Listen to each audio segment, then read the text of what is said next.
maître du judaïsme et nous retrouvons Ariel Danan. Bonjour Ariel. Bonjour Léa. Vous êtes docteur en histoire et le directeur du département culturel de l'Alliance israélite universelle. Et aujourd'hui, nous parlons de Hillel.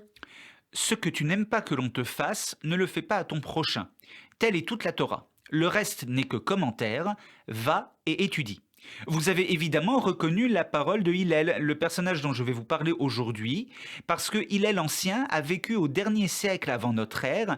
Il est né environ en -70 et jusqu'en 10 après le début de notre ère.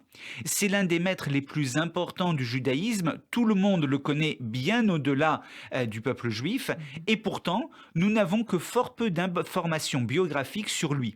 Par exemple, le célèbre historien Flavius Joseph ne l'évoque pas dans ses différents écrits. Oui, mais pourtant, Ariel, la Torah orale regorge d'enseignements et d'anecdotes qui concernent Hillel. Oui, et c'est grâce justement à toutes ces anecdotes, ces centaines d'anecdotes le concernant, que nous pouvons retracer au moins en partie sa vie, d'autant plus qu'il a été le fondateur d'une école de pensée dont se réclame la majorité des maîtres du Talmud.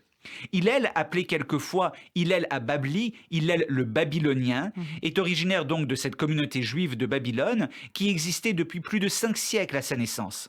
Les Juifs de Babylonie étaient très attachés à leur tradition, étaient très nombreux à accomplir le pèlerinage à Jérusalem lors des fêtes de Pessah, de Shavuot et de Sukkot, et le voyage prenait 15 jours. Vous imaginez Ben oui. les conditions de On l'époque. imagine. La langue parlée à l'époque de Hillel était l'araméen, mais il parlait en fait évidemment aussi l'hébreu. Donc déjà bilingue, et c'était un jeune homme pauvre. Alors oui, c'est l'une des anecdotes les plus célèbres sur Hillel, qui est mentionnée, qui est racontée dans le traité talmudique de Yoma, en page 35b.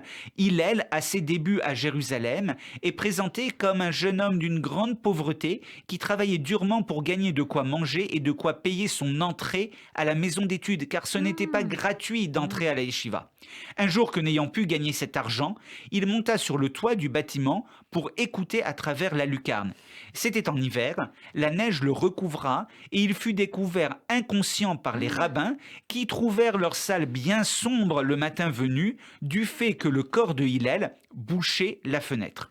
Il fut immédiatement soigné et cette anecdote édifiante montre à la fois sa passion pour l'étude et sa difficulté à gagner sa vie qui ne doit pourtant pas être un argument pour renoncer à étudier. Et c'est ainsi qu'Hillel étudia auprès de Shemaïa et Avtalion, les deux plus grands maîtres de l'époque, dirigeants du Sanhédrin.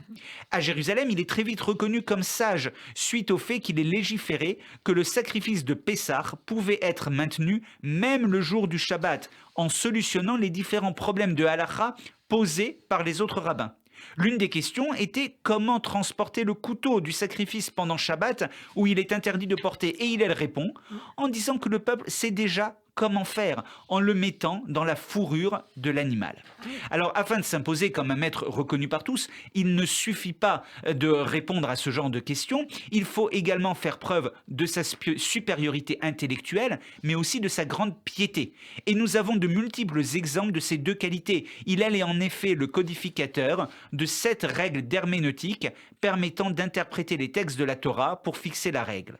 Sa passion pour l'étude, d'autre part, est évidente. Ainsi affirme-t-il dans les Pirkei Avot, dans les maximes de nos pères, « Ne dis pas « j'étudierai quand j'aurai le temps », peut-être n'auras-tu pas le temps. » Et il prône également un vrai dialogue entre l'élève et le maître. Le timide ne sait pas apprendre et l'irascible ne sait pas enseigner. Alors, Hillel va occuper la plus haute fonction rabbinique à l'époque, c'est celle de Nassi. Oui, celle de Nassi. Alors, il faut rappeler que Hillel a vécu à une période particulièrement troublée en Judée, qui se trouvait au cœur des intérêts des puissances de l'époque, romains, égyptiens et parthes. Il était le contemporain du roi Hérode, qui laisse le souvenir Ah à oui. la fois d'un grand bâtisseur, mais également d'un roi sanguinaire aux vengeances personnelles absolument implacables. C'est également une période de conflits religieux au sein du peuple juif, entre pharisiens, sadducéens et esséniens.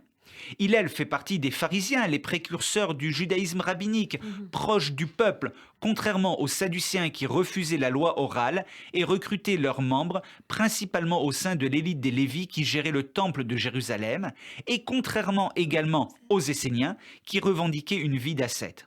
En ces temps troublés, maintenir l'unité de la société était primordial pour Hillel, et c'est sûrement ainsi qu'il faut interpréter son aphorisme Altifrosh minat Sibur, ne te sépare pas du peuple, de la communauté.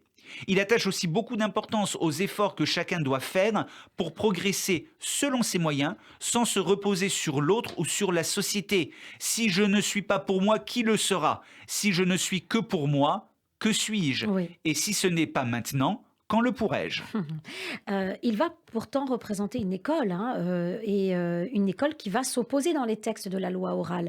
Il y aura l'école de Hillel et puis l'école de Shammai.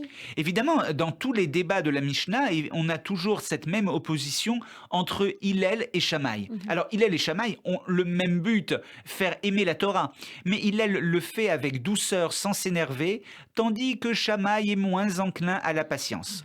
L'histoire la plus connue est celle d'un païen qui demande à Shammai de lui enseigner toute la Torah pendant qu'il se tiendrait sur un pied. Shammai le chasse à coups de règle parce qu'on lui reproche son manque de respect, tandis qu'Hillel lui réserve bon accueil et lui dit « Ce que tu n'aimes pas que l'on te fasse, ne le fais pas à ton prochain, telle est toute la Torah, le reste n'est que commentaire, va et étudie. » Il est classique de dire que Beth Shammai se montre plus souple que Beth Hillel, se Oui. montre plus souple que Beth Shammai.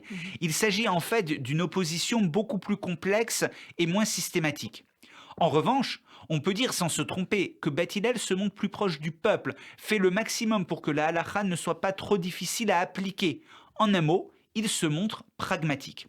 Peut-être pouvons-nous même dire que Beth Hillel exprime une vision plus optimiste du monde que Beth Shammai. La halakha, en tout état de cause, est finalement fixée quasi exclusivement selon la pensée de Hillel. Alors pour les auteurs désireux d'en savoir plus, vous pouvez également vous référer à tous les commentaires des textes de la Mishnah, dont les Pirkei Avot, mais également au livre de Mireille Hadas-Lebel chez Albin Michel, Hillel, un sage au temps de Jésus. Merci Ariel. Je rappelle que vous êtes docteur en histoire et le directeur du département culturel de l'Alliance israélite universelle. À la semaine prochaine.